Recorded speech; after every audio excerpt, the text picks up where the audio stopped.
Hi, everyone. Can you see us? I hope so. I'm here with Sonja Creates, and let us know if you can hear us and see us. I think, Awesome. Okay, we look like we're live? yes, we're live now. Awesome, awesome. Well, thanks for joining us. It's kind of a short notice type of stream, but we've been talking about getting together and doing a collab, and here we are. So I even wore my special shirt because I'm always unraveling, and we'll talk about that too. So anyway, I thought I'd just start by introducing Sonja, and she can talk a little bit about what she is going on her channel, and I'll talk a little bit about ours, my channel. We'll talk about maybe some whips that we have going and maybe some finished objects that we have in there as well. And then we'll get to the meat of it, which is 26 tell-all questions that every knitter and crocheter should answer. This project was started, I saw it on another channel on Rachel is Knitting. She did this challenge and she answered it.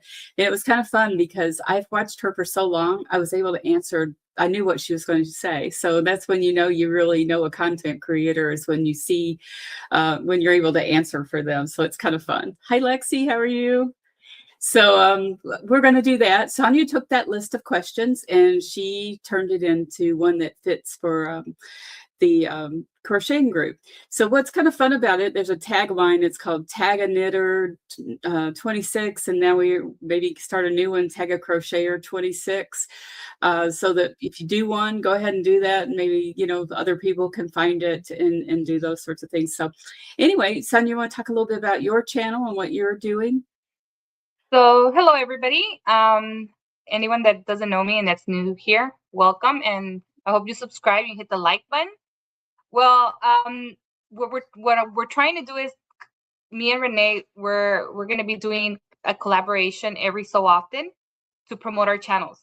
But individually, what I'm working on is basically basic beginners projects.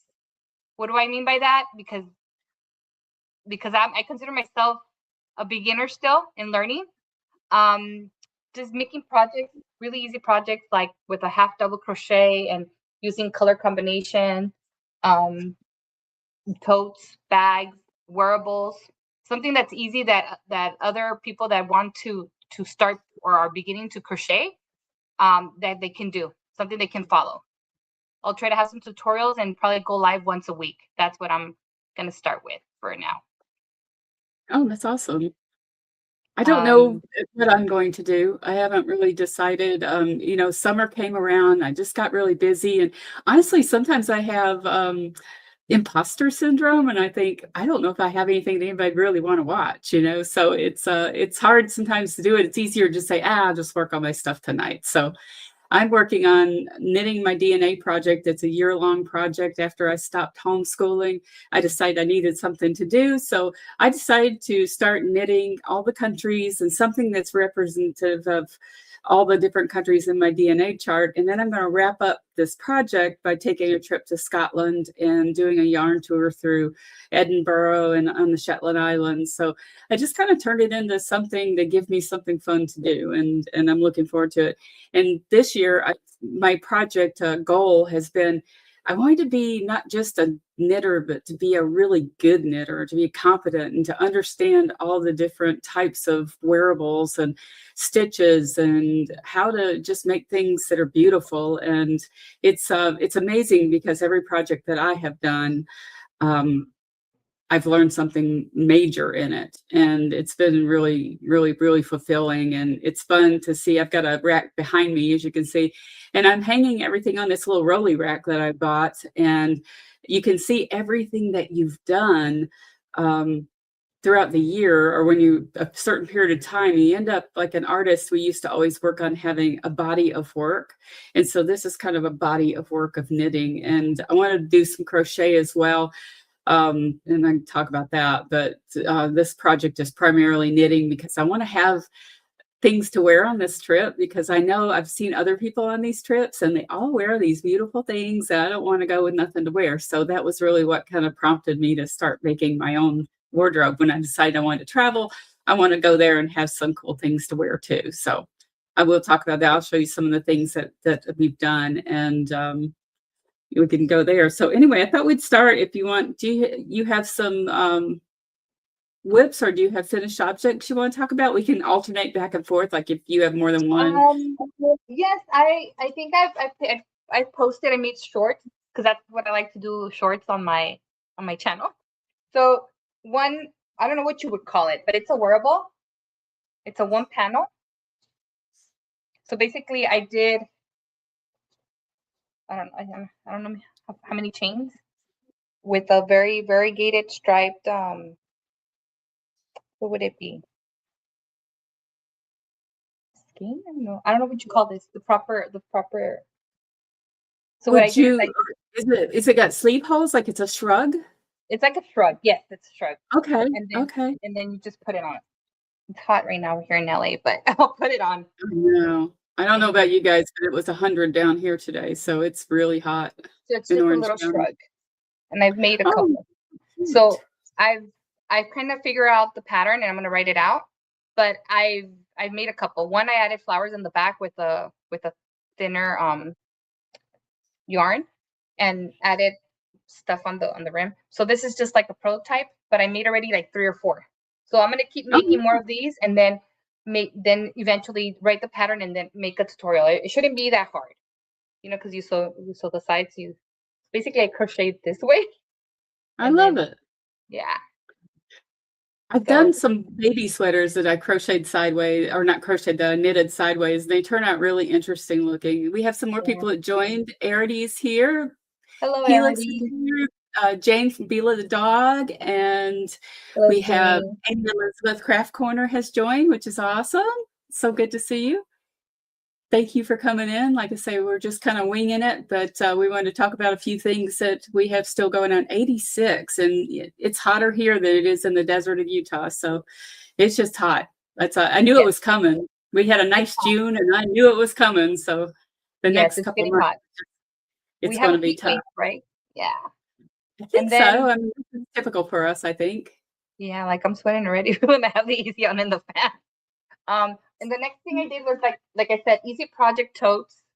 This is 2-strand. It's black with a neon. It's all red heart. And like I said, I started from the bottom, just chained. I think I chained 50, and then went around. And then on the corners, I added 2 stitches on 2 half double crochets.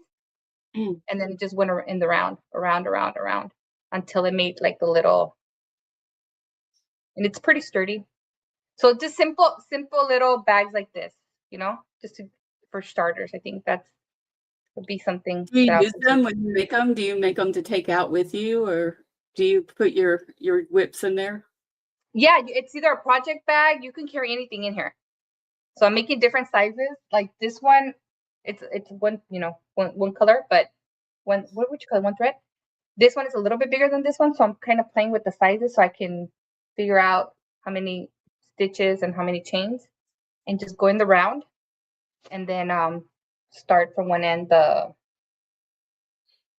This is the one I have to finish.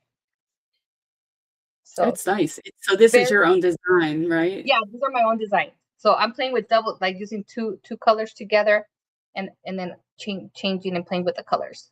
So that's, like I said, I'm beginning. So this is something that any beginner, any person that's starting to crochet, that can make, and the more practice you make it, the better, like they'll get better at it, Yeah. And then I'm gonna do a basket. The next pattern. Okay. Yeah. So I'm gonna write out a pattern for them, and then it's just going in the round, around and around, until you just go crochet. I love it. It's beautiful. And then this is the other one. So I'm playing with like different types of yarn colors and the combination, and you see how it just changes? Yeah. The pattern that it makes, because I changed hooks. Did it just come out like that, or did you change colors? No, it's the same, but it like right here where it starts changing, I changed hooks. I used 2 different sizes. So I did a 6.5 and a 6.0. Oh wow. Okay. So I alternated to make this. So I'm just messing around, with playing and just, seeing how everything comes out. So well, if you keep up, you have gifts to give away, Yes, I have a lot. But like I said, I just look at the yarn, and then I say, okay, let me try with this color, and then I'll crochet different stitches. I'll make a swatch, like 4x4, and then see how it works, and then I'll unravel it, and then do it again. Oh, just to test it and see if it's Yeah, to see. consistent? That Yeah. makes sense. And we have Bill Beckett joined. Hi, and nice to see you. Thanks for coming in. Very fun. So that's what I have now made. Very nice. You want me to And go? yeah, go, and then I can show Okay, like I'll the tell other you what stuff. I'm working on. Let's see, finished objects. I have them behind me here, so I'm gonna Oh, stand up and get and them like down. back and forth. I look like a hobo, but, you know. Well, this one, let's talk about this sweater. This sweater is done, and it's a color work, and I love the sweater. It's made with, merino, and it's a hand dyer yarn. Now, this was a great disappointment, but, and I'll tell you what happened. A lot of you know already. This was blue and white, and I did a rookie mistake, and I did not, pre-wash my yarn. And so when I washed this, it turned out, a different color. So it's no longer white and blue. It's like kind of a light blue, gray and blue, and I'm okay with it Oh, now. I was really bothered by it in the beginning, but I'm okay with it now. So I think I'm lucky that I didn't do some other color that like a maybe would brown have, and something. yeah, what if it had absorbed it and made it look like mud or something? But anyway, So I do okay, love it. so So that, so the I this is something new to me. Like you're supposed to wash it, like the yarn in a well, like the whole skein or the whole. if you get hand dyed yarns and they over dye the yarn, like they can use a lot of color in it, and sometimes it doesn't set. You know, they use like, I think a Oh, lot of people use like vinegar to set the dye, and there's different methods of setting the dye. I'm not a dyer, so I can't speak to that. And if somebody else wants to chime in, they okay. certainly can. So anyway, I should have known better, and I didn't. I just didn't pay attention, and I just got to knitting away. And the color of the blue actually changed too. It has some variegation now to it that it Um, really didn't look like that whenever I was, when I had it new. And I bought this at a store in Portland, Oregon called Northwest Wools, and it's Fiona Kay is the dyer, and she works there. And I love buying yarn from indie dyers, and I love, having to be able to tag them in it and show them like what their work has turned out in my life to be. And it feels like so many people touch your yarn. But what happened? I'll get back to the bleeding and what happened. When you're, knitting wearables, especially when you're using natural fibers, it's very important to block your work. And you can do it several different ways. You can do that by steaming. I remember I've used to use a steam iron on some of the things, and with a towel over top of it just to steam it. And I bought a steamer recently. And when I finish like this yoke, I'll actually block it and then continue.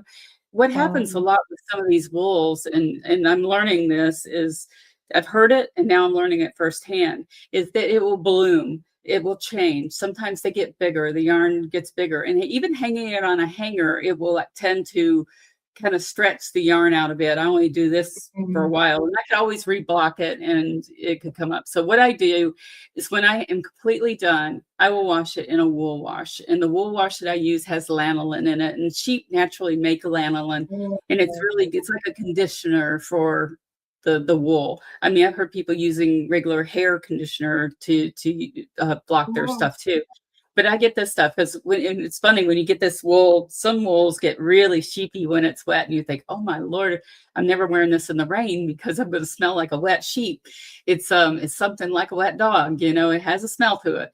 But after it dries, it's no longer there, and it's just lovely. And I get the stuff that has lavender and lemon and stuff like that in it, and it works out really well. Well, what I typically do when I block, and I should have taken out right away, and it probably wouldn't have got nearly as dyed as it did because I left it in there and then went out and took a swim, and that was it. So it was dyed. I'm now a hand dyer. So whenever I block my stuff, what I'll do is I'll wash it in the sink. I'll get it wet in the sink.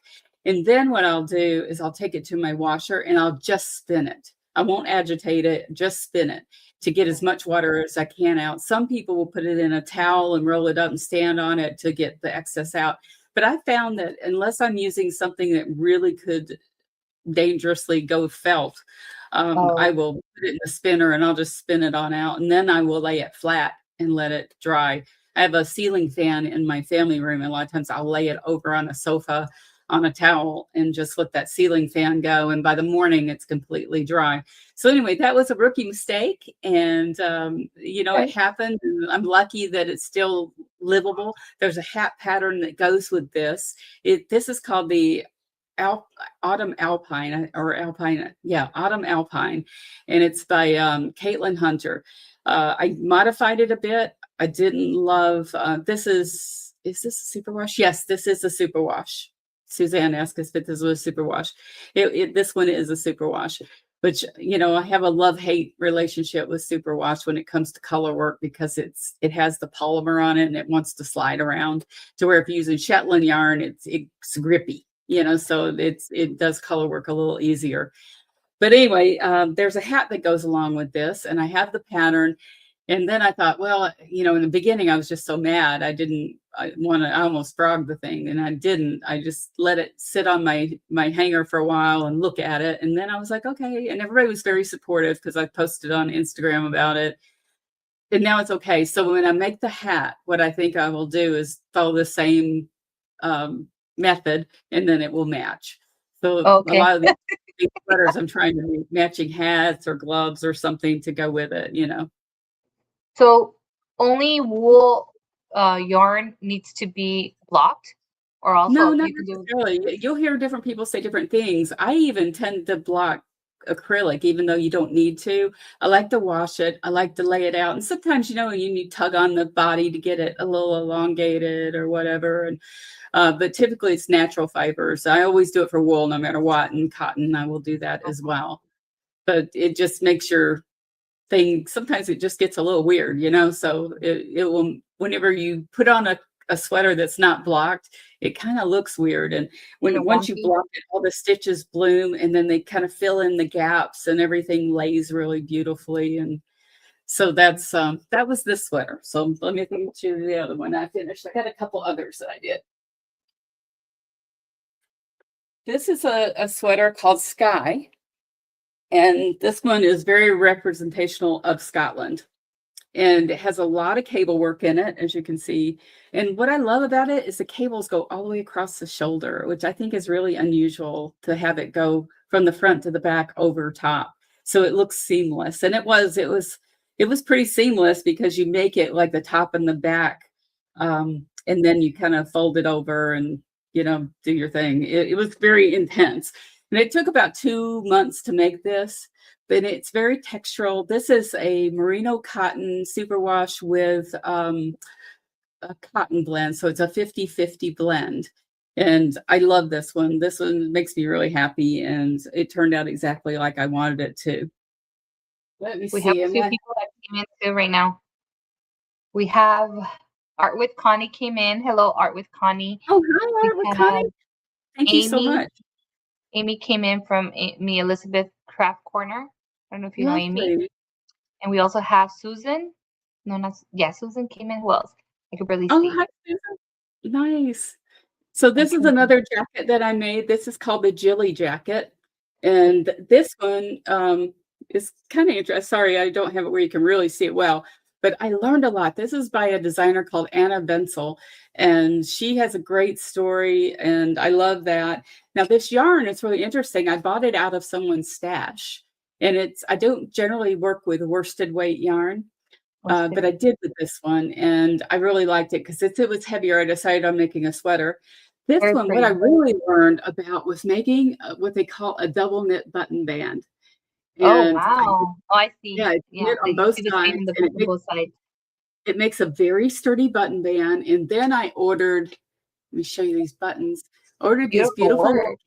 Celtic buttons, Oh, and nice. I got those from Etsy. And then because I'm going to Scotland, I don't have know my family name. All I know is I'm primarily Scottish. So I went to a Scottish festival back in the summer, earlier summer, and I was kind of bummed out because my husband knows what clan he's in and all this kind of stuff. Well, I don't know anything Mhm. about it.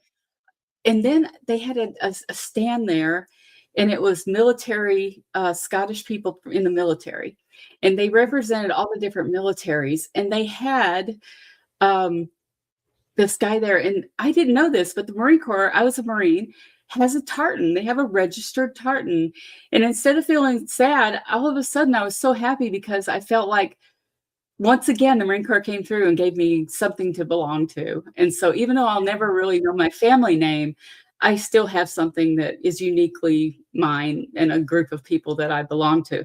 So I created this, and it That's has the Marine beautiful. Corps emblem, in it. And that's the Marine Corps tartan. That's their tartan. And I made my own little kilt badge, if you will. Yeah, So that's beautiful. it says Semper Fidelis on it, which means Do you always wanna faithful. Renee, do you wanna blow yourself up and then, like, blow me I mean, make me small? Yeah, I can And do that. then Let me see if I so can they do that. yeah, yeah, There there. you go. I think that they have a better view. So, yeah, and what I love about this too is I redid this. It has a kind of a coil, a curl on I the like end, and I liked it. In the nice beginning, I detail didn't on think I that. would like it, but then I really liked it. And another feature I really liked was a twisted rib, neckline on it, and I just think that was so pretty, and it has this beautiful raglan down this to where you increase for the Wow. sleeves. So that was another finished object that I have. And the last finished object I have is this one, and this is Fair Isle, and it's a beanie, A beanie. and Oh, yeah, it's that's very beautiful too. traditional. This is made with Shetland wool, and I buy this wool from a company on the East Coast called the Woolly Thistle. Yeah. And I really had never worked with Shetland wool before, and I found that I understand now. I get it. Let me get back to both of us. No, not that one. I really understand it now. It's very grippy. It doesn't feel real soft. It was some people probably wouldn't like to wear it because it's kind of itchy. Originally, it was made for outerwear more than it was for sweaters or anything. But And after you you can make wear it it and you wash it, yeah. it gets soft. You can I was gonna say that if there was a nice con, you could wear it for the summer, like, make it out of con yarn and then wear it for the Yeah, summer. you could.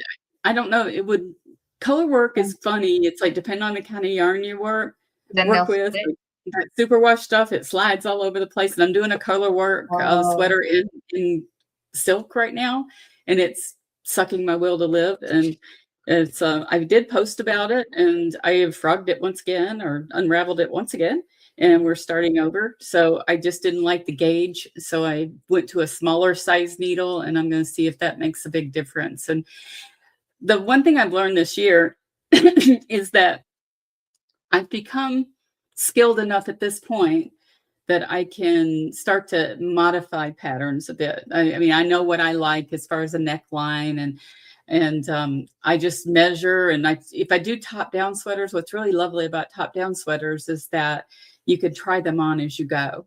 To where a bottom up you really can't, but a top down you can. And then it's like if it doesn't seem like it's going to fit right, then you can adjust, like do some decreases, or you can they have like shaping darts that you can do in the underarm part to make it fit a little better. The only other whip I have is this, and I'm doing a cable blanket for a grandson, and it'll be really sweet when it's done. I've always made my little grandkids blankets, and cables kind of became a thing.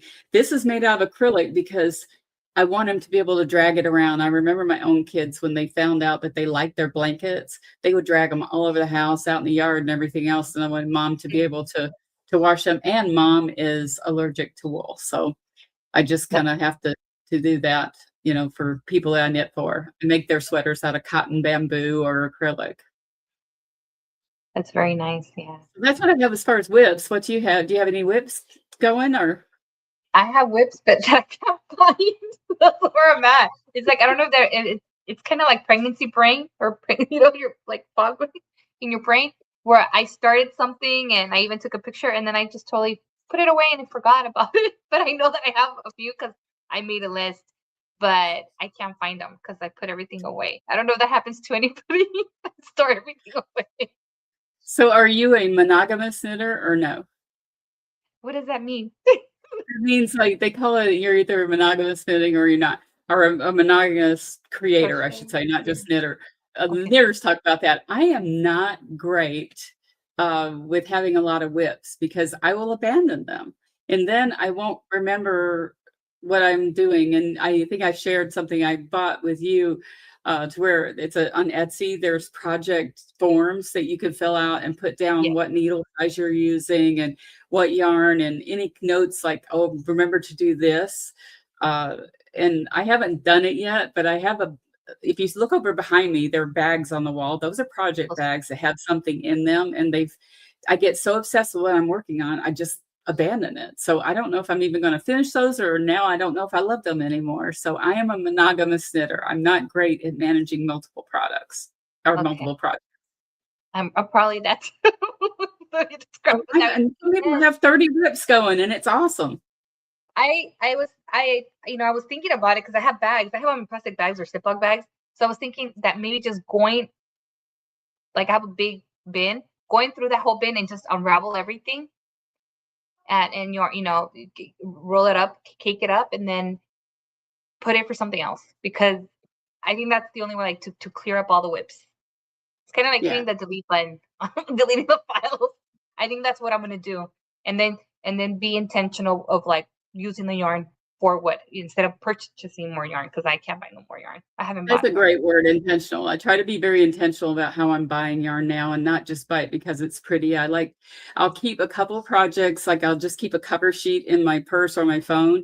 And if I go somewhere and I see yarn, I'll try to find something for that project that I'm really interested in doing. Because otherwise, you'd never buy enough. And then if you buy a sweater's quantity, it's a lot of money. So you really, I think you'll just do better trying to be a little more intentional and not have a big stash. That's just not the Yeah, because thing it's for just me. sitting there, and it's like, and then it's one kind of smells funny. So I'm thinking, no, I think I'm gonna just undo it and then figure something out. Because Yeah. I don't remember. Yeah, and start like on a Suzanne clean slate. Suzanne asked how long I've been knitting. I started learning to knit when I was really in probably my 20s, and I just did scarves and things like that. I didn't have anyone to show me, and there was no YouTube back then, so I just wasn't great. And then I would say when I started traveling for work, I started carrying like something to knit, typically scarves on an airplane, and I would sit there and do that. It was kind of my selfish time to sit there and do something I want to do instead of work. And then I'd say like when I started having grandkids, I started wanting to learn how to make wearables. And I did some children's sweaters. And now it's like I'm kind of, I bought this project, I bought this box off of a YouTube channel. They have a store, and it was called Selfish Knitting Month, and it was last year. And I was like, it sounds terrible. But then I was just like, you know what? There's something to this. It's like once I started making stuff for myself, I was like, this is awesome. I'm not worried anymore. And not everybody that you knit for or crochet for is project worthy. They're not gonna want something made And of and wool that's or and that's you something know? that I wanted to close to. Something that I wanted to like discuss with you is that I'm seeing all these videos of people how of these crocheters and knitters how they're not doing any more knitting for gifting Yeah. basically. I think you can make a whole show on that because everybody has a horror story. Yeah, and I'm seeing it. It just came out on my feed on YouTube, and I was like, "What?" And I've been clicking and click. I was like, "Okay, so people are not making projects; they're gonna make them to sell instead." Yeah, Which is because, really once you've invested into it's depending on what you use. I mean, if you get yarn that, there's lots of different price points, but some of these yarns are $30 a skein. And it's like to make somebody a full-size sweater, I mean, you're talking a couple $100 for the yarn. And then it's like 2 months of your time. I'm going to be pretty careful of what I do with that because if they put it in the dryer and felt it, I'm going to hate life. yes. I'm going to be So that's pretty that's upset. So I don't want to be doing that. yeah. It's I just give the stuff away. I mean, I give it. I don't gift it. I just say, if somebody likes it and I have it, I will. You like the bag here, and if I have it, I'll take everything on. That's what I did. I'm giving two Oh, look bags at like that. Suzanne donates 90% of her makes, and I think that's so Um, awesome. Yeah, I think It's like, I just like, I don't know, it takes me so long.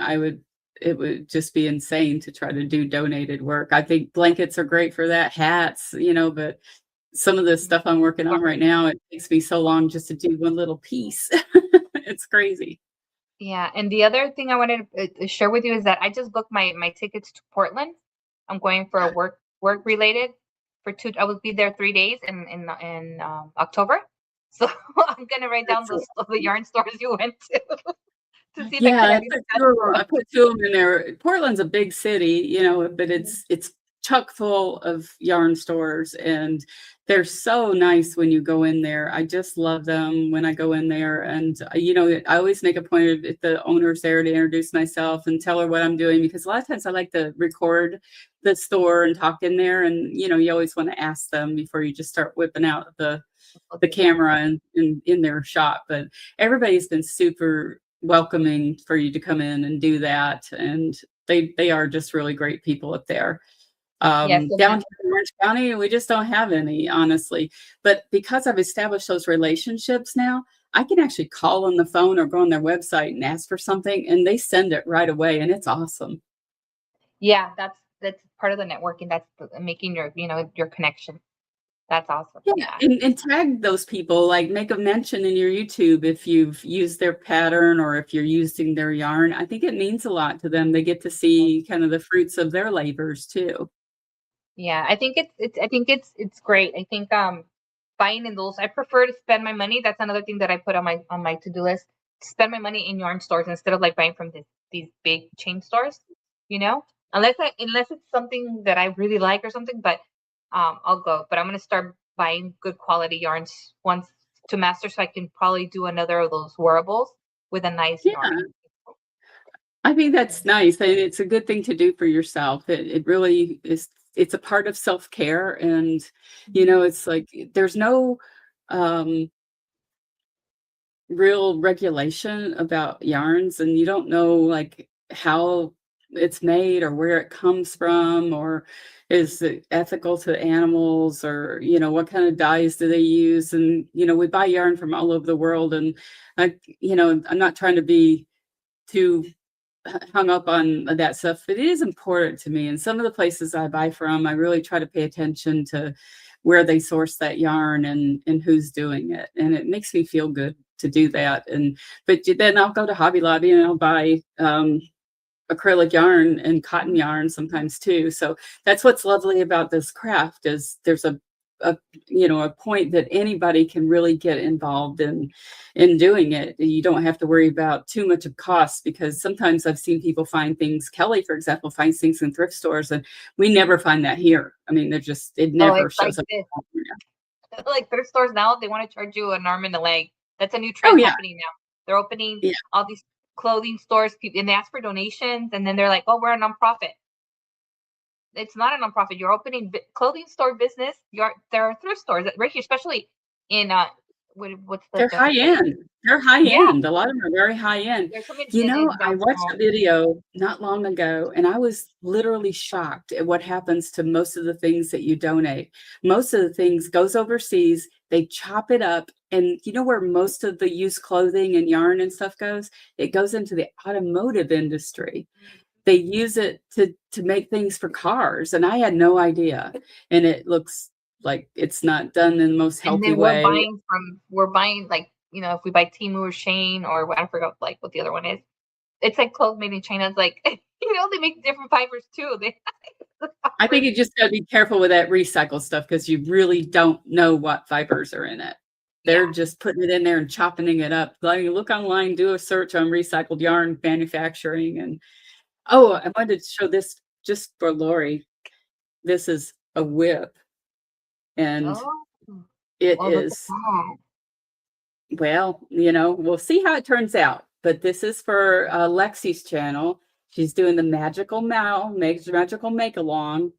And I Oh. am making something that has to do with Christmas, but I'm a little sometimes can go a little dark on Christmas, and this is going to be something to do with Krampus. This is Krampus.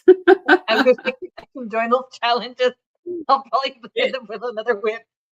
It is Krampus. I think Krampus is awesome, and I used to tell my kids all the time to behave, or Krampus will come get them and take them away in a basket. So I might explain why they're like they are, but that's what I said. My daughter-in-law's mother is from Russia, and she used to tell her daughter that if she didn't behave, she was going to sell her to the gypsies. So Natasha now, of course, says that to her children. So we do what we learn, I guess. We turn the slide on, see if it's a little better. Yeah, Starting to get the sun's going behind the hill. But oh my anyway, God. let's see. Now, the other thing we were going to talk about primarily tonight was there's a blog, and well, actually, I found it on Rachel is Knitting, is a YouTuber that I really like to watch, and she did recently a show on these 26 questions, 26 tell-all questions that every knitter should be able to answer. And I thought, well, that's really awesome. Maybe I'll do that too. And then I was talking to Sonja about it, and I said, you could create something that's just specifically crochet if you wanted, and she did. So if you go to the show notes, I have a link in there for a PDF that you can download if you're a crocheter.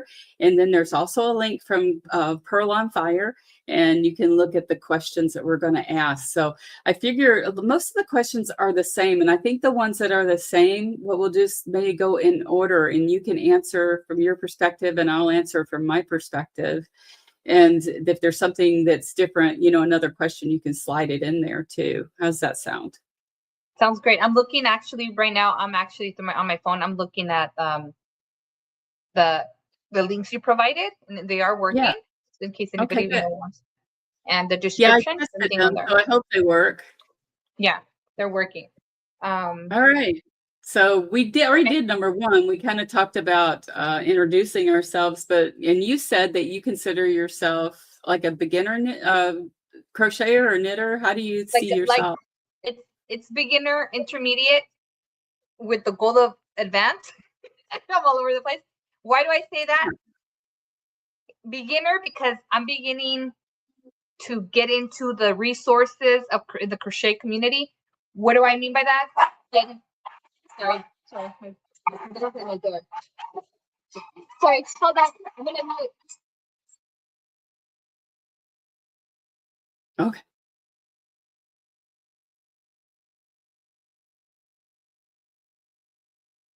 Is there somebody out front? Well, I'll tell you what, I'll answer it and then you can tell me when you're ready.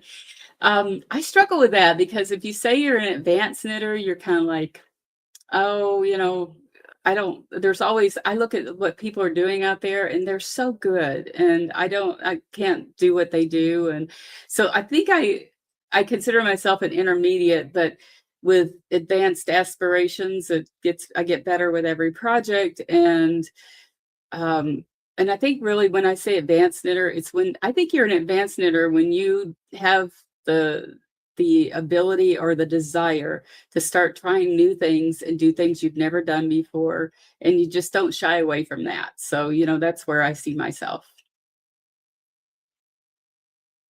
Okay, so now I'm back. Okay, cool. Supposedly somebody was at my door. Okay, so what do I mean is beginner because I'm beginning to look into resources, learning like what kind of books I want to buy, getting more books to do more research, looking into other platforms like you use Ravelry, like like creating an account there and starting to use just the resources that we have. That's the beginning. That's the beginning part. The intermediate, I can read now patterns, like on books, on the pictures and like the language. I gave myself a whole year to be able to do that off of the book and then test it out. So that's where I'm at, intermediate, and then that I can use the same stitch for the 2 stitches that I know in different projects. That's a goal too that I have. So like using the half double crochet, an wearable, in a bag, in a scarf, in a hat. So, and I think that makes me intermediate, I don't know if I explain myself very well, but I think that's fair. And you're drafting your own patterns now and you're going to start writing. And I think that's a pretty advanced skill. And then one of the resources that I found is, this is just my DIY. I don't know if you can see it. It's my little journal. And what I like about this journal is that it has not only line, it has a section with where you can design. As you can see, that's where I sketched out the bag that I was making, and then some different types of for the handle. I don't know what these are called. They're called bullets. I think bullets or something. Yeah. And then it has basic, like just clear, so you can draw anything freehand and ideas. So I'm gonna start using this and then putting it into an actual crocheting it and creating it and see how it looks. And this is I'm where full I'm of like, good intentions when it comes to like journals. I have one and I don't use it like I should. I bought this one, and this is by a YouTuber that I really like. Her name is Knit California, and she put this together, and it has pre-printed things, and oh, it's okay. awesome. And I just need to do more of it. Yeah. And I think this works because when I'm bored, and with my ADHD, when I'm bored at work and then I'm on front of the computer and then I have an intense, I could just take 5 minutes off, turn off the computer, or just get off the computer and just work on this. I have this right next to my workstation with my color pencils and markers, but I'm designing and creating. So it's kind of self-care as well as it's very therapeutical for me. So we'll see That's how this awesome. is going to transition. This is the first project, as you can see, that, Very cool. I'm starting with. Let's go to the second question. I Okay. answered mine. How long have I been knitting? And what does yours say? Your PDF says how long you've been crocheting? Yeah. It says, Okay. how old were you when you learned to crochet? I was 9 No, years old. My mom taught me. She taught me how to do the half double crochet and just the chain. And then, just practice over and over. So that's all I did.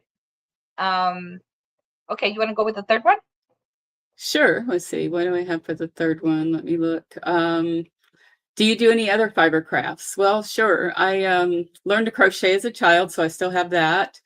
I started making doilies, so I learned to knit or to crochet very small with those steel hooks, and I think it drove me liking really small gauge stuff. So in the 70s, I think we all like did macrame, and in the 80s, I got into cross stitch. So yeah, if there's a hobby out there for fibers, I do it. How about you?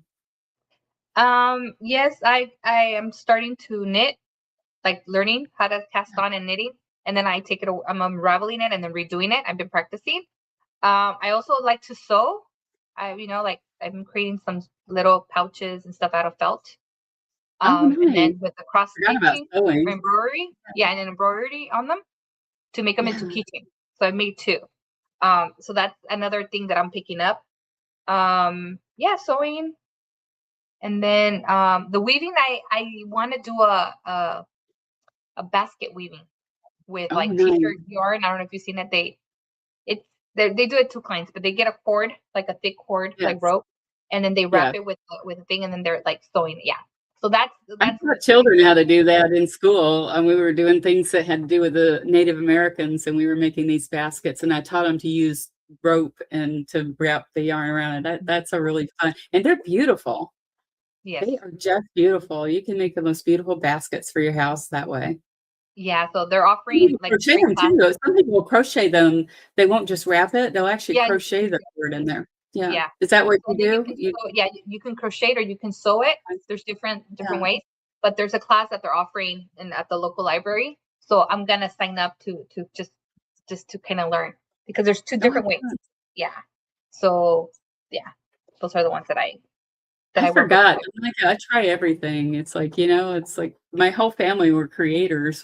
My family was quilters and crocheters and sewers. I still have pillowcases my mom embroidered when I was a kid, and just have quilts that I made with my grandmother. It's really special when you can get that passed down, through a family member. Now the kids aren't all that interested in learning, unfortunately. Mine aren't No, anyway.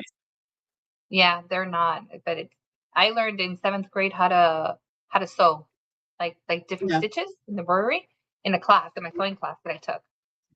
And I whatever I learn, I use it whenever I'm sewing, and I enjoy sewing. Like when I'm doing the liners, I enjoy it. So You guys feel free to add like how long you've been doing your craft. It's fun to see however and how you learned, and it's oh really yeah. awesome to see how people do that. The next question is number 4. What are your non-fiber hobbies? What are your non-fiber hobbies? Cooking and shopping. Like, Everything. shopping. Yeah, I Those are enjoy good cooking. things. I enjoy cooking. I can whip up anything, and yeah, I like to go get a recipe and go to the store, buy the stuff, and create it at the house. Yeah. Now, can you Yeah. eat something and know what's in it and go home and make it? No, I'm not there yet. Okay, okay. Yeah, but yeah, but I just love putting ingredients together, especially recreating Mexican dishes, very popular Mhm, dishes. Um, that's something that I like to do. My mom was a cook. I don't know if I shared. My mom was a cook for like 30 years in Mexican restaurants from like Ventura County and LA County. So I learned to cook from scratch. So like just to get that flavor in, that's why I enjoy cooking. Just to nice. recreate, yeah. So cooking and shopping, shopping Nice. for yarn. Mine are with the fine arts. I've been a oil painter since I was about 12 years old, and I had a gallery in Laguna Beach for a period of time and sold work and taught a lot of art. And I'm also a ceramist. I make ceramic sculpture, and if there's something out there, I've done printmaking. If there's something out there, like I say, I tried it, and it's a lifelong learning thing. And I found that a lot of like great classes were offered at the local community colleges, and they're inexpensive. And I met some of the best people there doing the, ceramics and sculpture and things. And they have access to all these lovely tools that you wouldn't have a big gas kiln at home. And I still have all that, but I just haven't done it. In my ideal life, I would live in a warehouse, and I would just have stations set up for all the different things that I like to do, and just move around the building, and do all kinds of stuff. So I need a she shed that's the size of a warehouse to do all my Yeah, stuff. or yeah, an extra place in the back in the backyard, an extra room. Exactly, exactly. And I answered this, but I think you did too. Who do you knit for and crochet for most often? And for me, it's myself and my grandchildren. Yeah, for me, same. My kids and like whoever likes the stuff that I post on my, I'm always posting stuff, and family, if they like it, they'll comment, and I'm like, okay, I'll mail it to you. That's what been doing. Oh, So that's nice. That's so yeah, nice. If I send something to my grandchildren, I always put a toy in there, so at least they get excited about opening the box. Number 6 is, can you knit or crochet in the dark without looking? For me, it's depending on what I'm doing. It's like if I'm doing cables and lace, no. But if I'm doing stockinette, the straight knitting, I can do that and not look. But I don't do a lot of that, so I'm generally looking. How about you? yeah. I the darkest that I can go is just with the glare of the TV. You know, like the light from the TV and everything else. Yeah, if it's just the simple half double crochets and I'm doing in the round, yeah, Have I one can of do it. these if I wanna knit in the dark, put it around your neck, and then you can sit in a dark place and not disturb everybody else. I don't know if you've seen those, but they're kinda cool. Yes, I've seen those. Those are my on my to do on my on my to buy list. To buy list. Right, they're pretty cool, I like 'em. Yeah, Let's see. Have we skipped any of the questions that you created up to 6 that we haven't, covered? no, I think it's just the hobbies. It's the same. Number 7. Do you always make a gauge? Is a gauge swatch Oh, yeah, that's a good one. like in crocheting? Yeah, like I said, I make a 4x4. I buy it, I get the yarn, I buy it, and I bring home, and then I just do like just regular, just to see how it comes out with a pattern. Yeah. I'm a With a, terrible swatcher. I don't like doing it, and I don't always do it. I'm having to do it more because I end up taking out sweaters that I make because I don't make that swatch, and I think that making a color watch swatch would just be awful because it takes a long time. I know it'd be good for me, and I need to do it, and I'm not good at it. But I would do yeah, it 4 by 4. I'd do it like you do. It'd be a 4 by 4. very simple, and just to see kind of how the, Yeah. especially with like yarn, because I like multicolor yarn.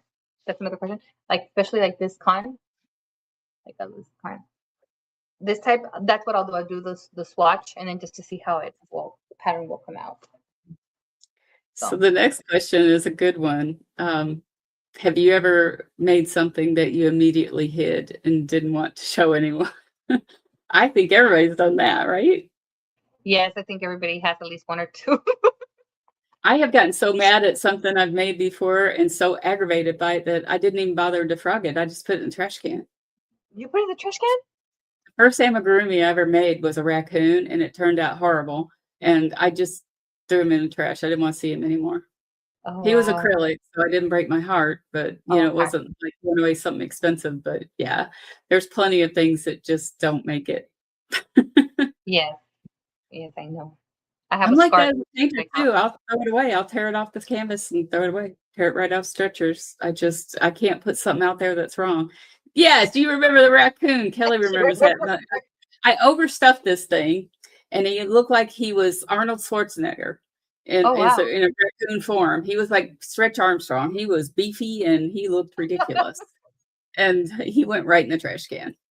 But I've gotten better on those amigurumis. I've made some pretty fun amigurumis Those since are then. they yeah, I haven't even got to that point yet, but they seem very, very how do you say the So word? Very what have you, like, had a failed finished object? What I have you bought done? a I bought a chenille. No, I don't know. I think I'm traumatized with chenille yarn. I still have some there that I it was from Hate the it. Dollar Tree. I bought some chenille yarn and I did a scarf, like, and because I couldn't see the stitches, it was really hard. It Yes. was like it was like this, kind of looked like a Sophie scarf, you know. It's like, and then I gave up. I did like this big, and then I don't know. And then I said maybe if I throw it in the You washer, can frog maybe. it. Can you frog chenille? I mean, No, it breaks. I No, tried. you're done. Well, You're but it done. was only this big. I think it was this thick. I don't know, like maybe I don't know, this big and like this, but it was It wompy, it will and turn into, it like, a real struggled. So knot. that's yeah. So I'm traumatized. I have PTSD with from chenille yarn. That's a secret that I'm Don't love sharing it. for the first time. I feel very embarrassed about it because you know I went down the rabbit hole for that, and I saw I forgot who it was on YouTube, the creator. She said to pair it with an acrylic yarn, like a color, like Oh, a yeah, white, yeah. so it could help you follow and see the stitches. Have you ever tried that fake fur? It's just as bad, and then the other one is, The teddy, like you that. like the teddy yarn? Yeah, I I don't don't. love it. I don't love it. And then there was the other one that I used used to make fancy fur or fake it was called fancy fur. Lion Brand, I think, used to make Yes, it. I And think yeah. I made a little jacket for my granddaughter out of that and didn't realize that as I made this thing, those hairs end up on both sides. So it just looked ridiculous. And I spent 2 days pulling those hairs with a crochet hook to one side so that she could actually Oh, wear this little jacket. I don't even want to know what happened to it because I'll be because sad, but one thing I read on that is that you use a bigger hook, right? You have to use they weigh it because it has like thicker parts of with and thinner, so you have to use a bigger hook. But with my tension, I end up like it messes up with my tension, like yeah. so that's very So challenging you know for what? me. It's like anything that is worth doing, you're gonna be terrible at it for a while. Yeah, Have so we figuring okay, we're on number 9. Do you have any questions in the middle that you filled in that are different than these? no, I think it's the same. It's Mount Everest crochet Oh, the project. What Mount is your Everest project. What's your most like your magnum opus, what you would want to do, as a challenge? I What would have yours be? to I want like a nice big granny queen's King bed bed cover. Like a I want bedspread that. I mean, yeah, that's my goal. Like with granny? with big granny squares. I know people are Oh making they sit there, but I want it so I can cover like a calking my the size of my bed because that's what I want to like. I want for my bed. That's one. Like I guess that that's a would be project that pretty. yeah. That's like if somebody would make it for me, I'd probably melt like cry, because that's what I want in my room. That's the only thing that's missing, like a nice crochet bedspread of big. Yeah, I don't know how big. 12 by 12. I don't know what the inches are, but I don't yeah, know. I mean, that a lot of people made those big blankets and they were doing them and they're huge. It just like to me yeah. that would be so monotonous, but I know it's like the cost, it would be a lot. I would probably donate all my yarn, but I think that maybe I can do that and give myself 2 years to do it. That's yeah, that's I what don't I'm. know. You'd have to do it in a yarn that you would have to do it in something that was consistent with color Yes, because and it would otherwise be you'd have like to a buy it all forest at once. green with white and taupe and more and brown. like in that scheme of colors, like cream Yeah. color. Yeah. Anyways, that's just Oh thing my that I gosh, Jane is on her 200th hexagon, 245 more to go. okay. See, just hearing that is like it's That's a mounting. life project. That is a life project. That's But amazing. I think if I do complete it when I start it, if I do complete, it's gonna be a big accomplishment, for myself. I think that's like the goal that I have right now. You know? And it's past, it's something you could give to your children too. I think that's Yes, lovely. yes. So that's the only Mount Everest thing that I think project that I think. I think my Mount Everest is to be able to do an all over Bear Isle sweater. Oh, It takes all over, and and they have like these weird traditions about how they do it and what kind of patterns they do and that sort of thing.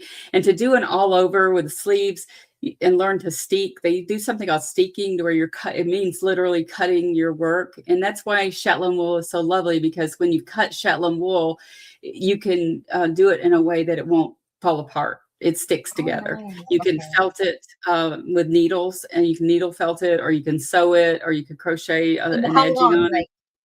Like, is it Oh, just very you could do long it. or? Well, what you do is generally do it. You could do it in the round, or you can do it in panels and sew them together. But generally, you're making that front panel one piece, and then you're making enough of it's called a steek, and you'll cut straight down to do that button band later, and you actually cut the sleeves. Oh, And wow. it's so scary, and I haven't done it, and I really want to do it. And Wow. one day I will do steeking, Sticking. Wow. but it's scary. That's So sad. now we're on the next. These come in little sets. The next one's called This or That. My question is metal needles or wooden needles, and I'm sure yours says hooks or needles, right? Yes, it's Wood, metal hooks, wooden. wooden hooks, resin hooks, or plastic hooks. Those are the Okay. What are um, what's your go-to? metal and I don't have plastic, but if it's thick plastic, it's metal and maybe the thick plastic for big thicker yarns, but just traditional metal boy hooks. I have some or Oh, Susan yeah. Bates, yeah, just basic. Okay.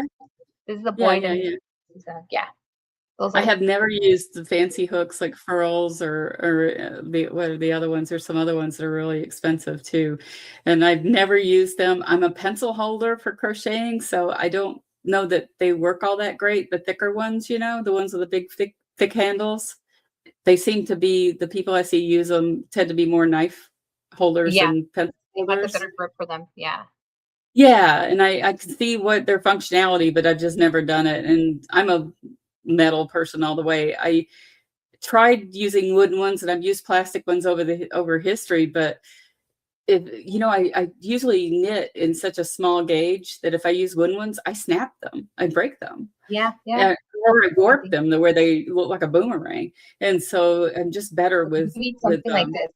Because the flat part, that's where I put, like, when I'm doing the knife hold, when yeah. I get there, I go back and forth. But yeah, it has, and this has to be a long, or else it won't work. Because a lot of those, what is it called? The ones that have the big thing on here, they have a small space here. Yeah, I And think I then have.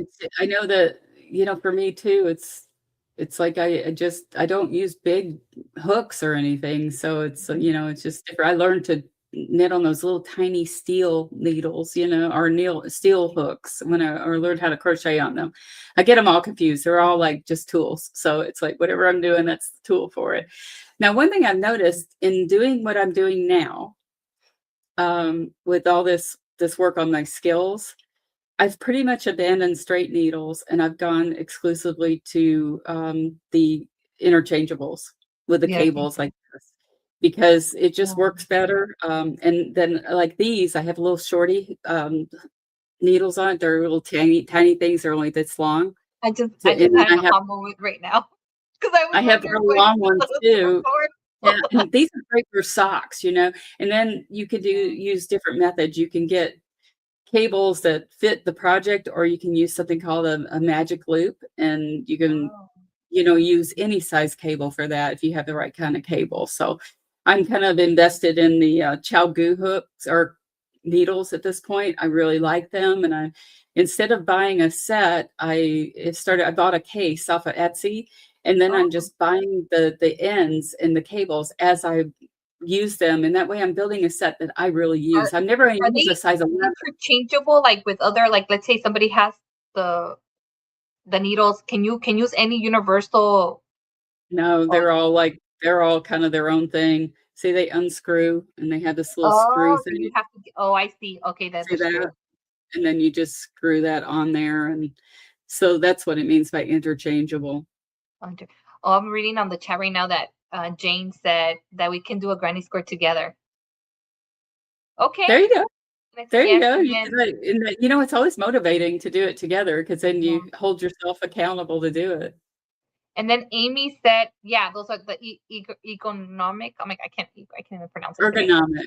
Ergonomic hooks. Yeah, that's why I don't like those. Somebody gave me a set, and I was like, no, because it kept, it's too, with my tension.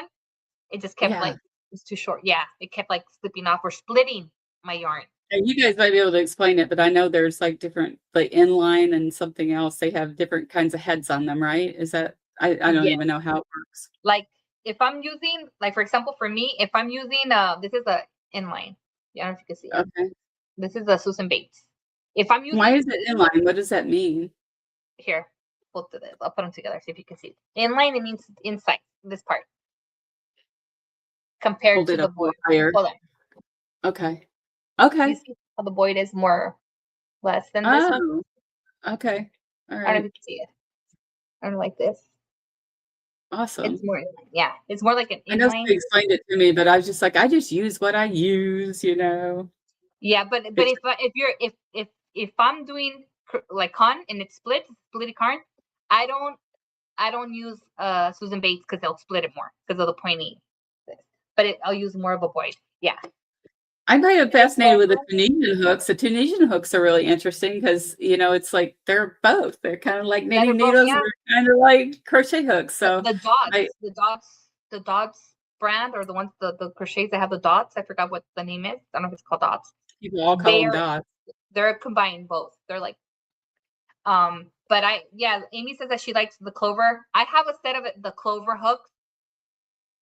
To me, they're too light, and my tension tends to be loose. I don't know. I can't figure it out. Ah, It's I'm a too light. tight crocheter. I'm a I, type I, I crocheter too, but everything, when I use those hooks, and they're expensive. I mean, I got them for like 20 bucks. Somebody like was selling them brand new, and they're like, right now they're like 80 bucks, I think, or 40 with a discount. But I have a whole set, and I have them just there, and I'm like, I might as well sell them because my tension is too loose. Like it's like my yeah, like everything's, yeah. So it I think messes with. making those amigurumis made me like crochet so tight because you want it so tight, and so I gotta lighten up on doing that if I do some wearables because otherwise I don't think I'll ever get gauge. They're very smooth. The clovers are very smooth from here, and but I think, I don't know if my tension, because I am my tension's, I'm a tight crocheter, but with those something happens, like everything's loose, like I don't know, so I Yeah, don't use them. Yeah.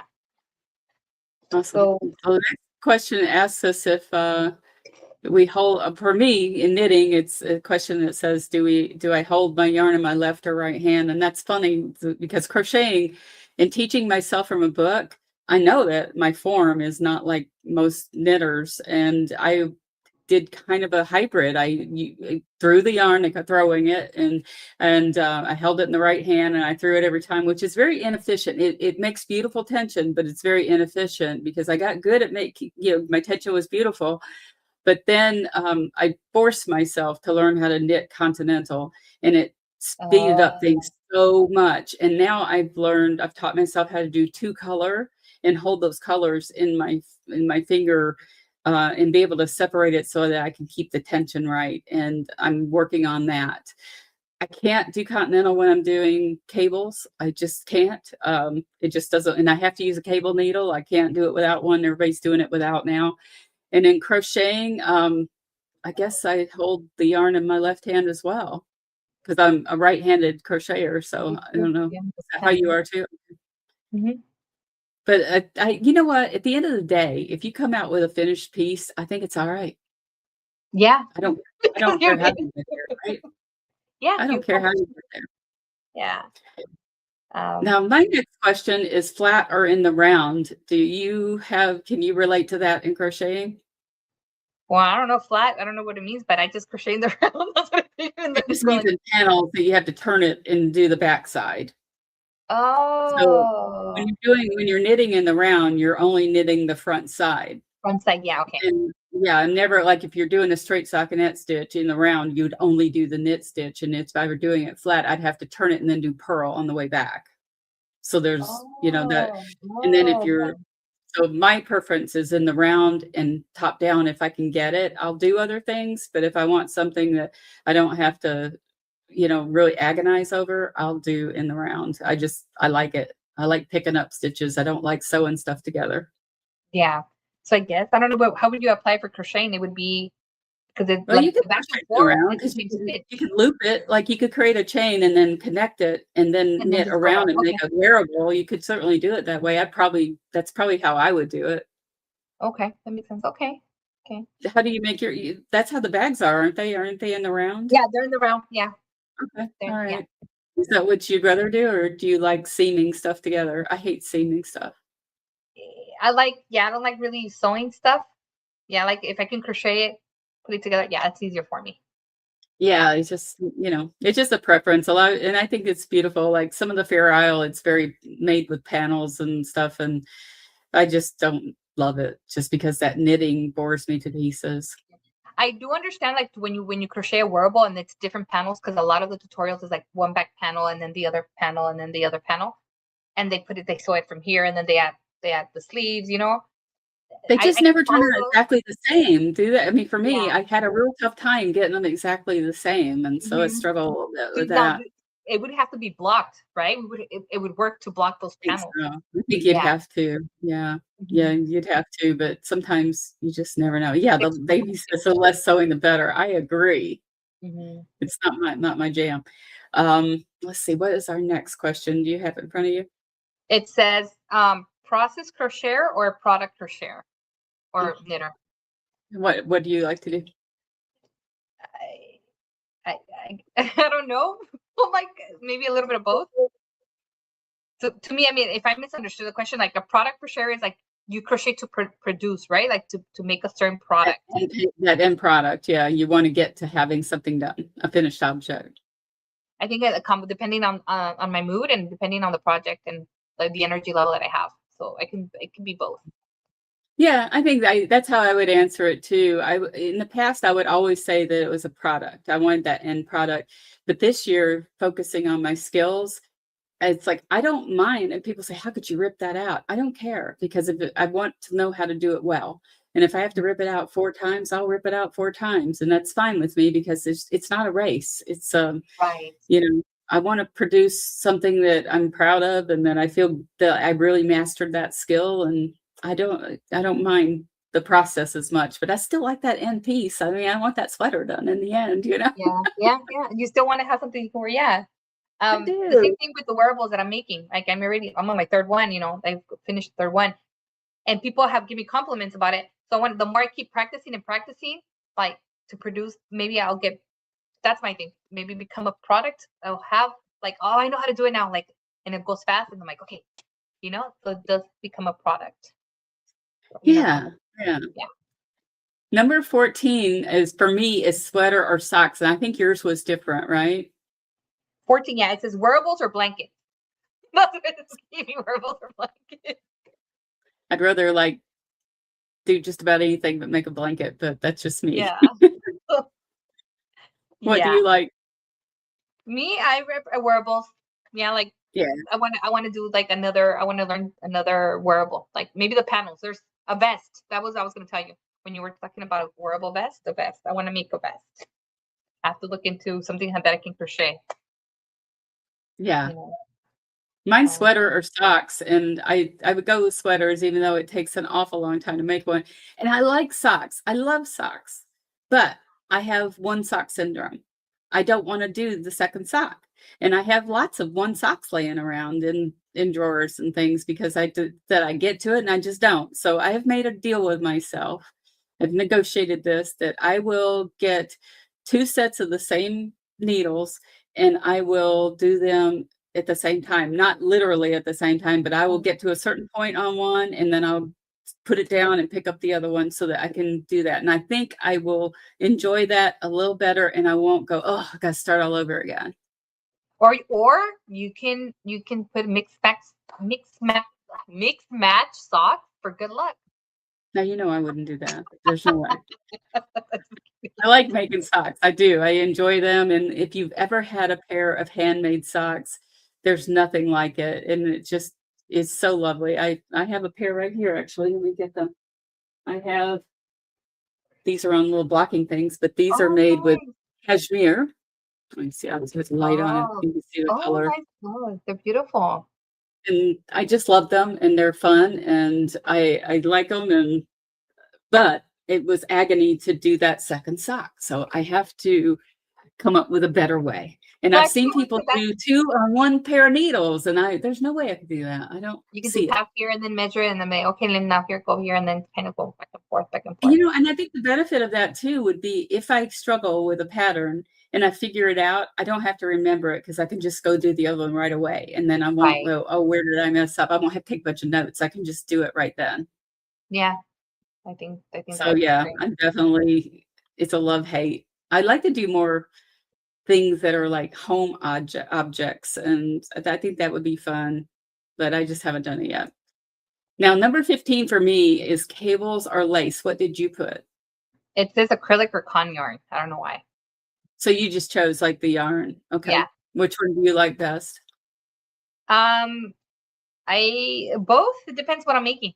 Yeah, but yeah, because some acrylic could be rough on my hands, and some con could be rough on my hands. Yeah, Some I think that cottons are like like a give you a bamboo type, workout. like the Yeah. bamboo type that has something in it. It's con with something else with bamboo. I think I like that Like con. I Kobu. think that. Have you tried Kobu from Lion No, Brand I that they make? haven't.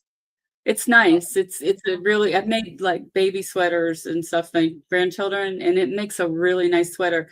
Pure bamboo tends to be really heavy in my Oh, experience, okay. to where the cotton, I think, might breathe a little better than just straight bamboo, but I like them both. I mean, but it's Yeah. like they're There's really good.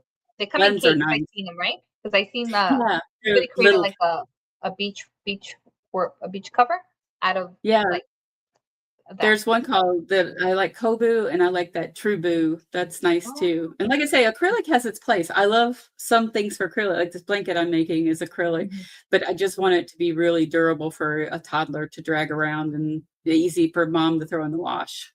Yeah, something I practical. Yeah. personally don't like wearing acrylic. It's not my jam. I just feel like I get overheated in it. Yeah. Yeah. Yeah.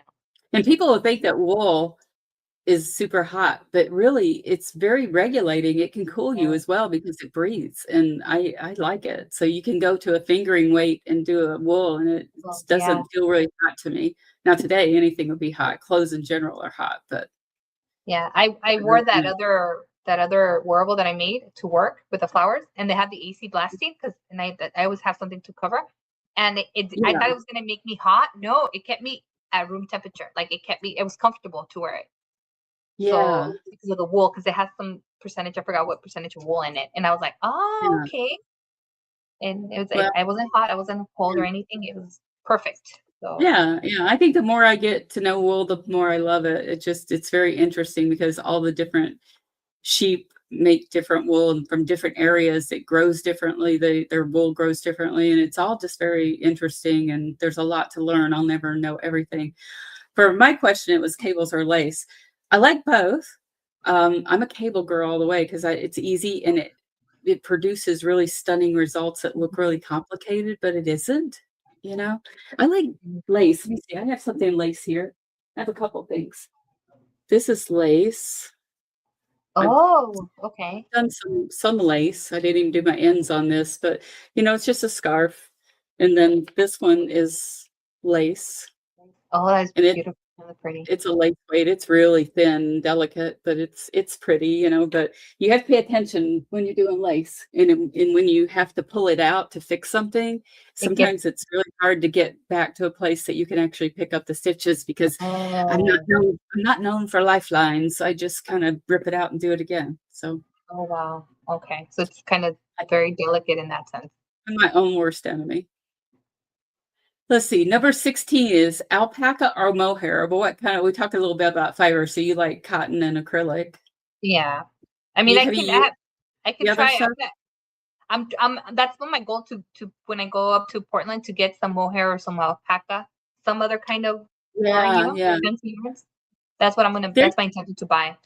yeah, and Some. there's like a silk suri too that's like mohair if you didn't wanna do mohair, that's Yeah. really nice, so I think that I like, um so I like alpaca for certain things because it's really soft, like if I'm making gloves, I like alpaca. I found a farm here locally that you could actually adopt an alpaca, and they'll give you first dibs on, the yarn that they make from its wool, so I think that's really cool from its fleece, I guess. I don't know what you call Mm. alpaca. Is it fur? Or is it fleece? I don't know what I would call it. I don't know. But I don't love doing 2 strands together, and that's the mohair always kinda requires that, that you You hold can it get a with better. something. It's okay, I mean, it makes a beautiful halo and a beautiful sweater, like a mohair with a fingering weight or something, but, um, you know, I don't know, I like them both, but I probably would buy alpaca before I buy mohair because I have to have something to pair it with if I'm doing the mohair. Oh, interesting. Okay. Hey, number 17, knitting in public, is it cozy or cringe? It's cozy. I don't care if people see me. I like especially like a nice coffee shop. I'll go and you know, I'll go and just sit there at the Yeah. mall. When the kids are shopping, I've done that. The park. I'm crocheting. I've And you crocheted at the can beach carry it too. in your Yeah. project bag now. You can carry your project bag. Yeah, my project bag, and then yeah, I take it Nice. everywhere when we travel too. Like I'll be crocheting at family parties. People look at me and they're Lori like, said "Oh, you she crochet?" loves alpaca. I Yeah, she loves forgot to say alpaca. that. Yep, she loves alpaca. Um, let's see. I think that I got public experience on airplanes, and because that's almost kinda semi-private, because nobody's really bothering you on an airplane, everybody kinda keeps to themselves on when they're going flying in the day to business and that sort of thing. And you can carry your hooks, your metal hooks. I can carry needles. I used to carry long straight needles and never got stopped once, but I've heard other people have. And I Yeah. found that when I had the interchangeable ones, they don't really know what they are and they don't really give me Oh, I don't really worry about it because I tell you what, I'd be pretty upset if I had to ditch a set of Chow needles because they're not cheap, and I'd be pretty upset. Oh, if I had a furl and I had to not take it, oh that would be yeah. devastating. I think I would They're probably make I was thinking making like a little seam, like a straw, just here on the side, and sticking the needle in there so they wouldn't see it, like the crochet hooks. I don't think they will really do anything with a crochet hook. I mean, you're always gonna find somebody that might have exception to it, but so far, not touch wood, I have never had anybody give me a hard time about it. Recently, my grandson was involved in the teen police academy, and so I had 3 hours. I didn't wanna go far away from him just in case something happened. I mean, things happen at a police station. Um, and I wanted to be able to get to him quickly if I needed to. And so I kind of turned it into something nice for me. I had 3 hours to sit around, and what I did is every Wednesday night, I would go find a beautiful place in Newport Beach to knit.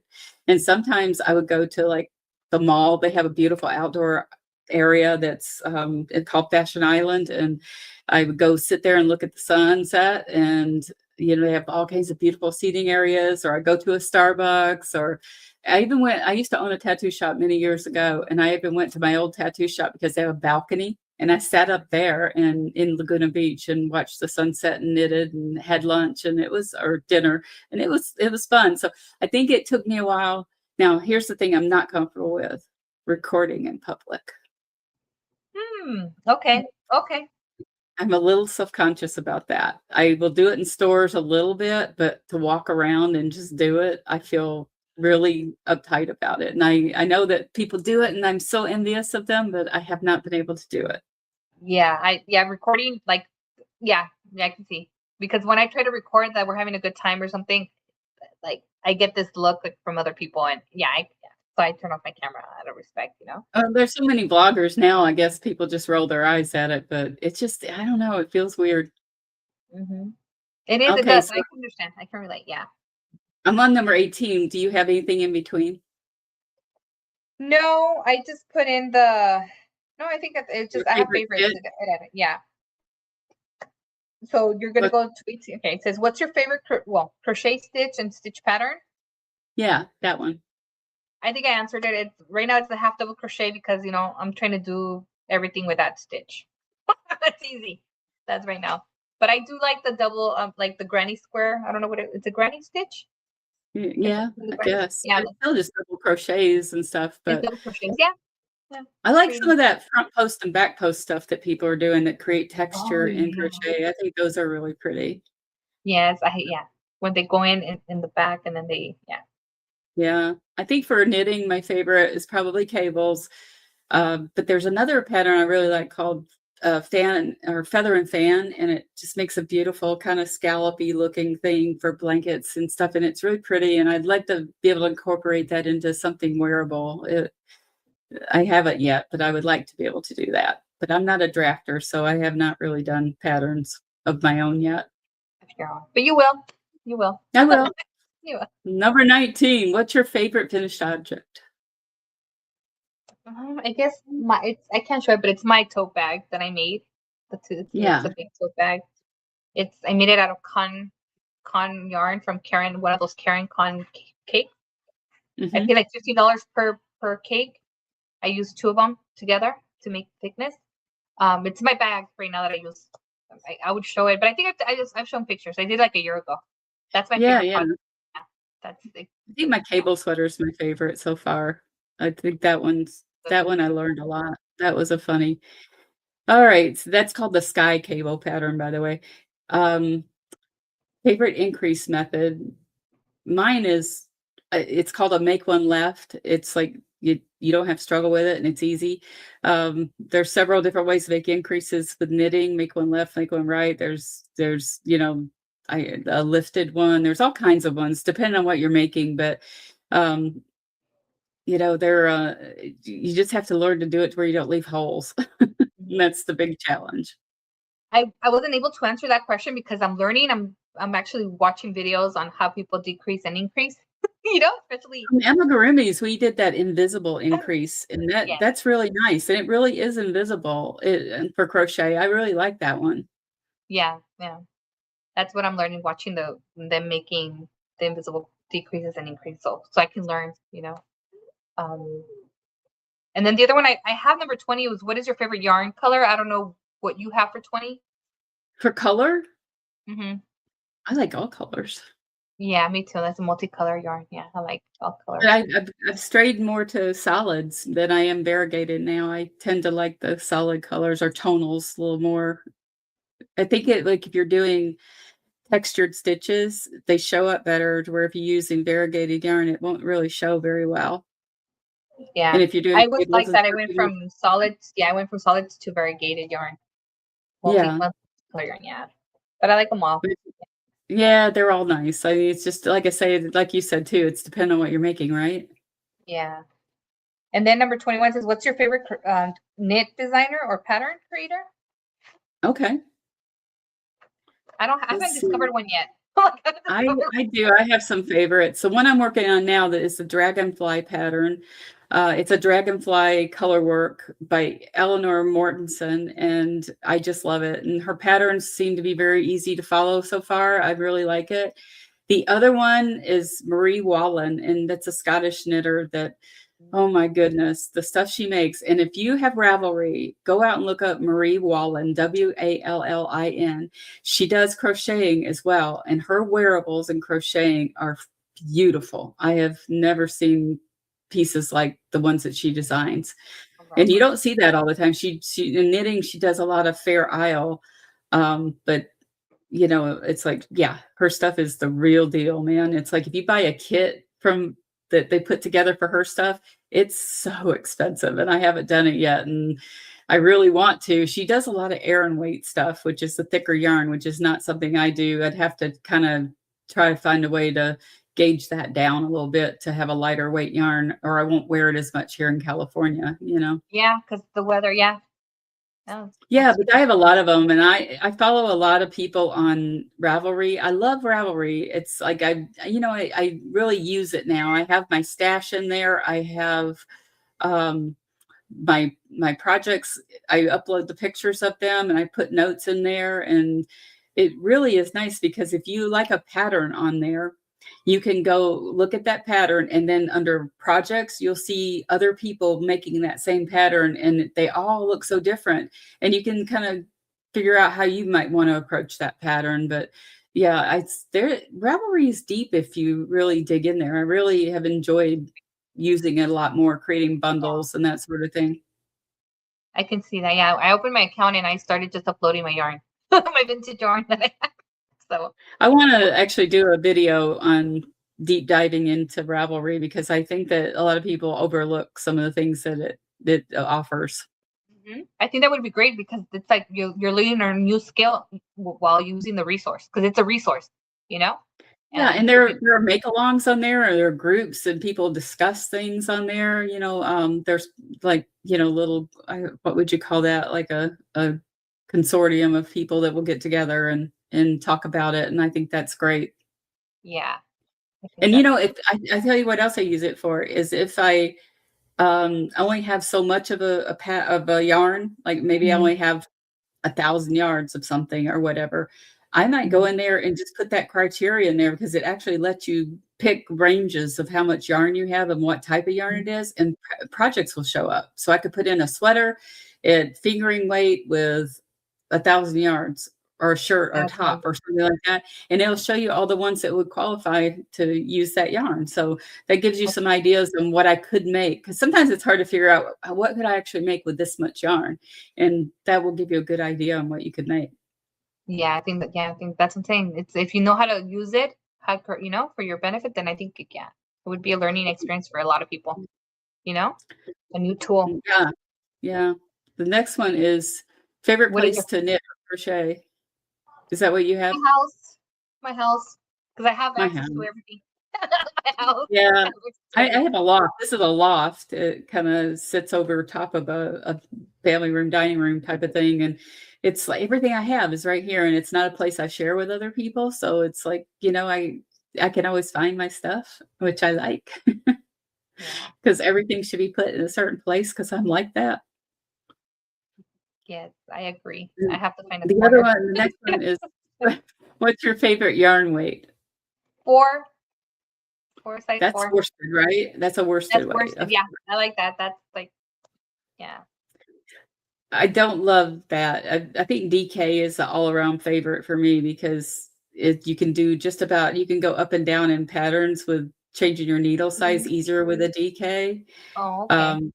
I love fingering weight, but it takes a long time and it can be challenging. But DK probably is my overall workhorse for me. If it's fingering, I use two threads too. Yeah, I double it. Yeah. And then, you know what, who considers it? I mean, some people say this is a 2 or 3, and you'd say, no, that's not really that, I think it's depending on who makes it. Let's see. The next one is your favorite fiber, and we talked about that already. I like the natural fibers best, but there's a fiber for every project, right? Yes.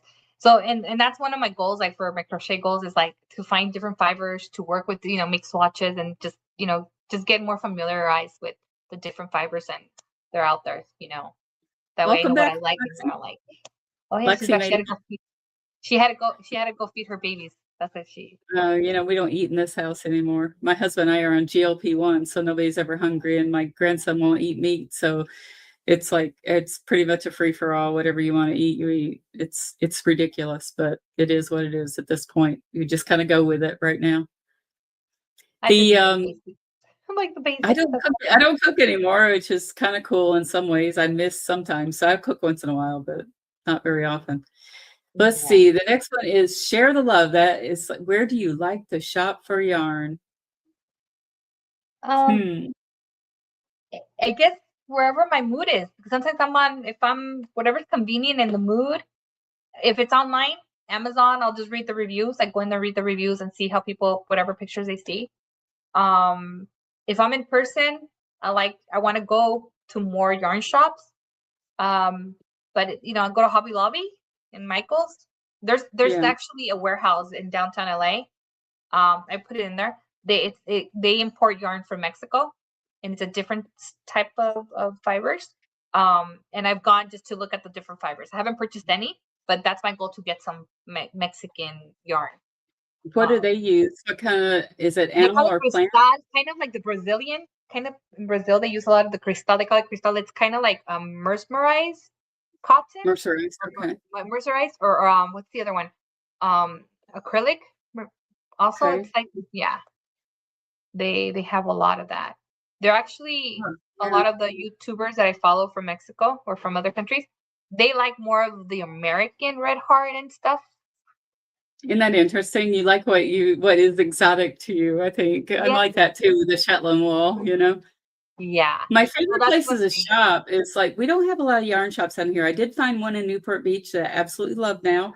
It's small, but they have really good high quality yarn. Not a bargain, but, you're gonna find the real deal there and some real high quality stuff. I like to shop for yarn when I go to Portland because they have so many, and up in the Pacific Northwest, they carry a lot of Cascade yarns, and I have this I love that brand, for a And what is company. it? The Cascade. What is it? Like, what kind of fiber is it? Well, they make all kinds of stuff, but their stuff is pretty consistent because it's a larger manufacturing type of facility. It's not a small company.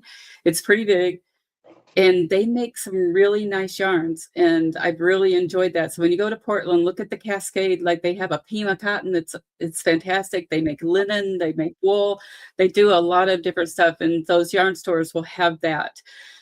So I tend to, and I also like to buy at yarn fairs, like the where did I go? The Southern California Yarn Fair that I went to last year in Pomona. There I have it this year in November. Hmm. I like that because you get to meet the people that represent those companies or that dyer, and you get a good feel. I found one in Utah that was really nice, and I've bought some yarn after the yarn fair from them. Oh, They nice. make really interesting stuff, and it's a small family-owned business, and they do a great job. It's called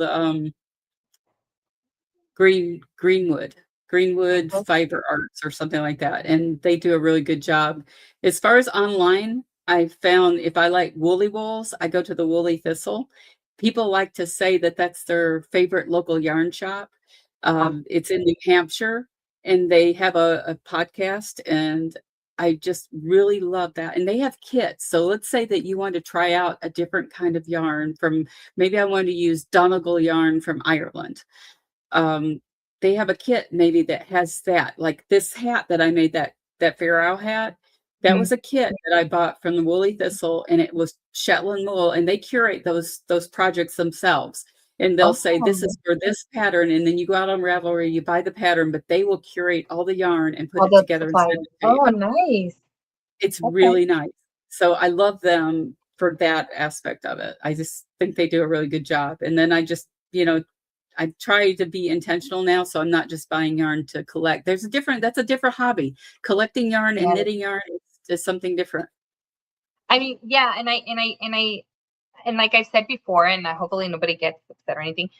When I see all these content creators with all this yarn, it gives me really bad anxiety. So I don't want to Me watch. too.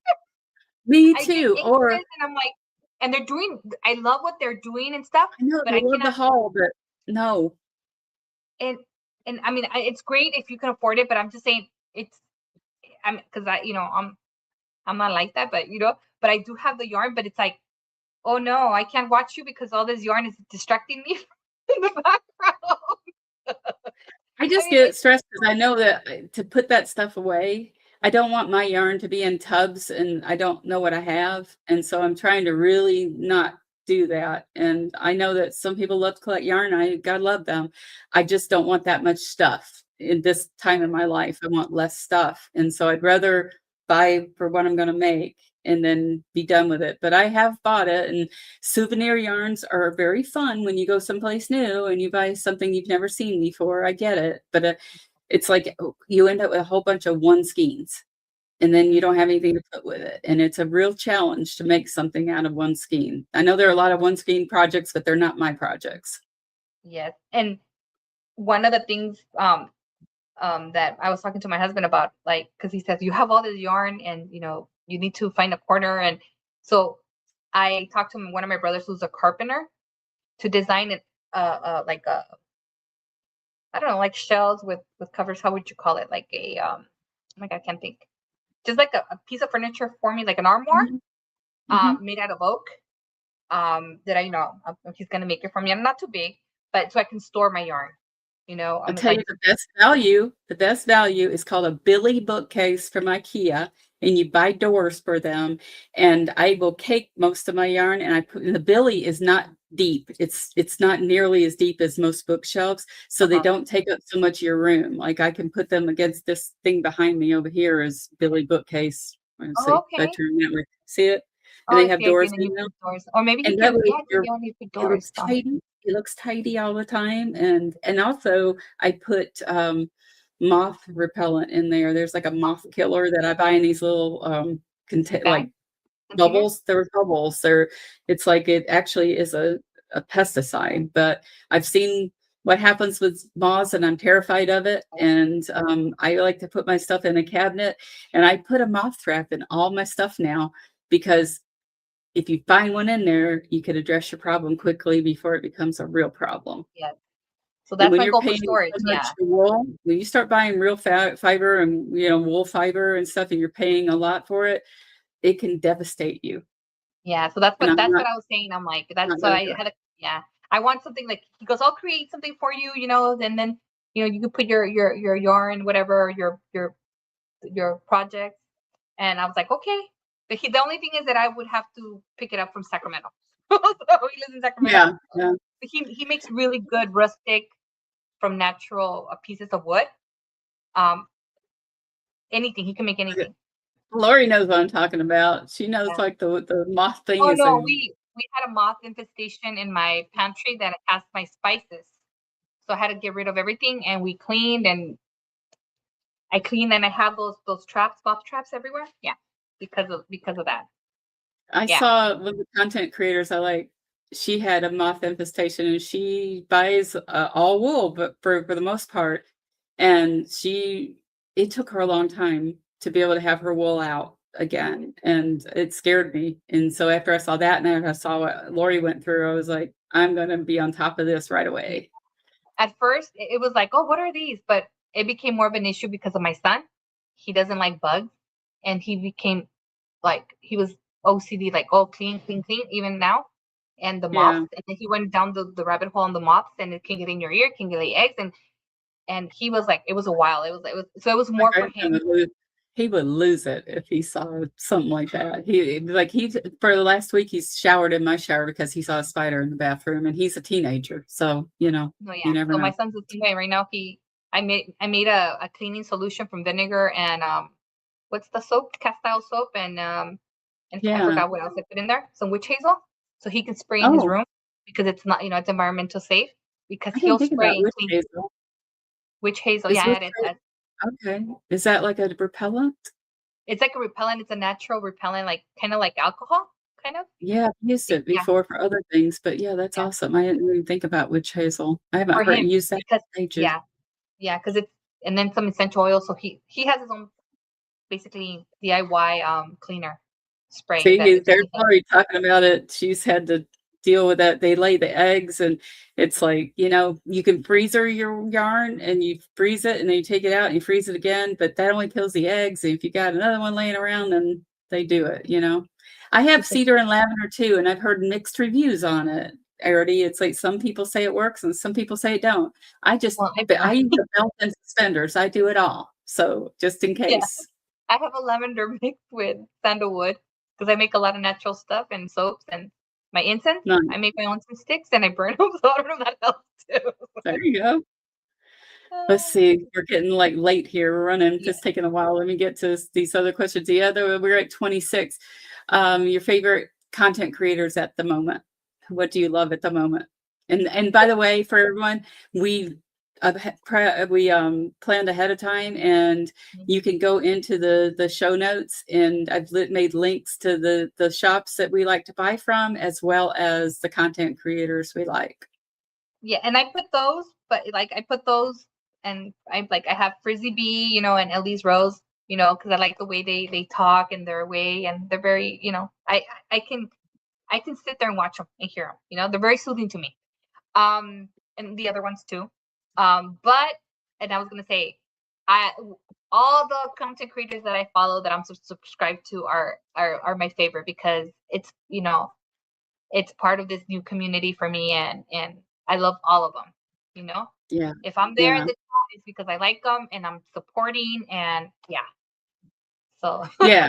Yeah, and I guess I categorize them a little bit, like, whether what I like that channel for, and because I'm in this learning mode, the ones I listed are they're something I learned from, a lot, and my favorite was well, Rachel is Knitting is one of my favorites, and she, is the one I'm going to Scotland with next year, and I just really enjoy watching her. She's funny, and she takes on challenges, and she shows you like when things don't go well and when things go well, and she's just a really joy to listen to. The other one I yeah, really, really like is the Woolly Thistle has a podcast, for the weekend, and my yeah. favorite part of that is seeing how the sheep are doing on Fair Isle. So I love the sheep updates, but I also love hearing about the new wools that they're presenting.